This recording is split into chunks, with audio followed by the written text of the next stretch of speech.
제가 가끔 설명할 때 축구하고 같이 많이 얘기해요. 다이어트를 축구로 비유하면 축구는 당연히 공격하고 수비가 있잖아요. 그럼 다이어트에서 공격이 뭘까요? 이거를 다이어트 방법으로 잘못 알고 계신 분들이 있어요. 이게 아니에요. 다이어트로 일어나는 이득이 공격인 거예요. 수비는 뭘까요? 수비는? 당연히 막아야 되잖아요.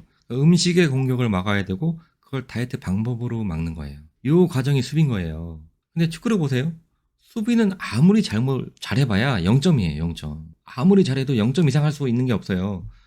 3대 0은 있지만 3대 마이너스 2는 없잖아요, 그죠?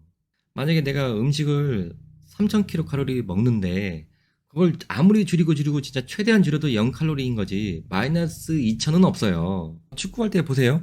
수비 아무리 잘해봐야 못 이겨요, 못 이겨. 결국 공격해야 돼요, 결국. 이게 축구는 나아요. 왜냐면 이 수비를 90분만 하면 돼. 90분만 하면 공격이 더 이상 안 들어오잖아요. 근데 다이어트는 어때요? 이게 평생 해야 돼요. 평생은 아니고 다이어트를 원하는 그날까지 계속 해야 돼요. 그리고 90분만 이렇게 수비하면 되는 것도 아니에요. 6시간마다 계속 공격이 들어와요. 왜냐면 인간은 6시간마다 배가 고프니까 그때마다 계속 막아내야 돼요. 여기에 치중한다고 뭐 이길 수 있겠습니까? 절대 못 이겨요. 축구에서도 결국 공격을 해야지 이기는 것처럼 다이어트에서도 이거 이득을 계속 생각하셔야 돼요. 게임 많이 하잖아요. 게임하고 비교해보면 더 이해하기가 쉬워요. 예전의 다이어트는 카우보이가 코뿔소 잡는 거하고 비슷했어요. 근데 지금의 다이어트는 이 카우보이가 사자 잡는 거하고 비슷해요. 크잖아요. 옛날엔 컸어. 근데 내가 작아졌잖아. 이게 무슨 의미냐면 예전에는 다이어트 할 이유가 좀 있었어요. 근데 지금은 다이어트 할 이유가 좀 줄었어요. 이게 옳다는 게 아니야. 옳다는 게 아니고 예전엔 그랬다고. 예전엔 보세요. 놀리기도 했고 희화화도 했죠. 그리고 개그 소재화도 써먹었어요. 그리고 불편함이 있었어요. 무슨 얘기냐면 교통이 발전 안 해가지고 어디 가려면 많이 걸어야 되고 불편한 점이 있었단 말이에요. 근데 지금 보세요. 놀리지도 못해요. 희화도 못하고 개그 소재화도 이거 안 돼 이거 요즘에. 그래서 개콘이 재미없어졌죠, 그죠? 이것도 맞고 저것도 맞고 해가지고. 그리고 요즘에 다 차 있으시잖아. 이게 불편하지가 않아요, 이게. 그러니까 다이어트 할 이유가 많이 줄었어요. 여기 보세요. 이 코뿔소가 사자가 됐잖아. 이 음식이 더 강해졌다는 의미예요. 이거 왜 이렇게 됐을까? 백종원 아저씨 때문에. 백종원 아저씨 때문에 그렇게 됐어요. 전 개인적으로 되게 존경합니다. 백종원 아저씨. 저는 우리나라의 음식 문화에, 현대 음식 문화의 전환점을 백종원 아저씨의 등장과 그 전으로 봐요. 이분이 등장하고 나서 우리나라의 음식 문화가 엄청 발전했어요. 이분이 뭐 보여줬어요? 이렇게 설탕 이렇게 막 때려붓는 거 보여줬잖아요. 그러면서 뭐라 그랬어요? 설탕은 조금만? 이게 먹혔어, 이게. 옛날에는 안 됐어요.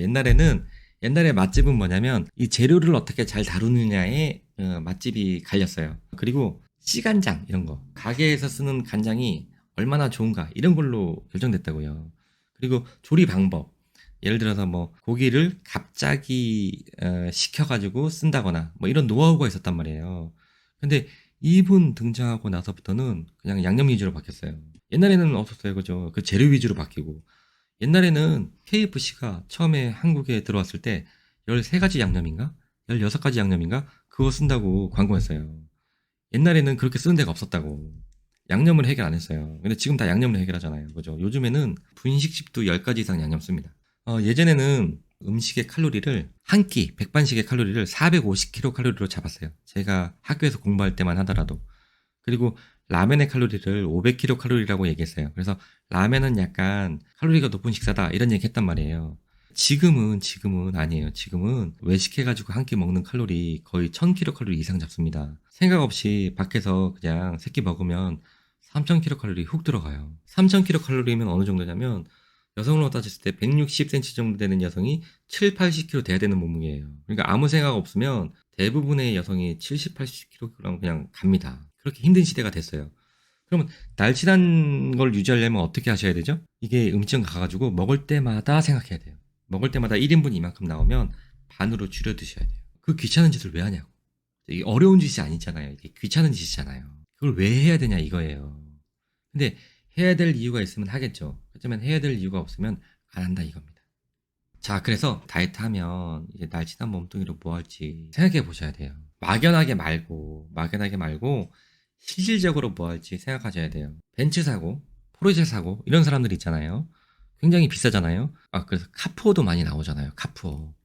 근데 그런 분들한테 갑자기 질문을 해요. 이거 사서 뭐 하시게요? 이 포르쉐 사가지고 뭐 하시게요? 라고 물어보면 이 포르쉐를 사가지고 할 수 있는 일이 구체적으로 한 10가지는 얘기할 수 있어요. 이거 타고 소개팅 할 거예요. 뭐 아니면 이거 타고 엄마 모시고 어디 여행 갈 거예요. 보세요. 다 구체적인 일을 얘기하잖아요.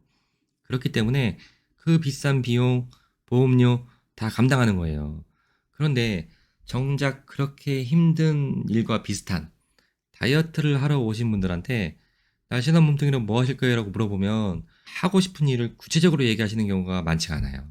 대부분 두리뭉실해요. 이러면 인간이 똑똑하기 때문에 비교해보고 금방 안 합니다. 자, 그러니까 이 날씬한 몸뚱이로 뭐 할지 고민을 좀 해보세요.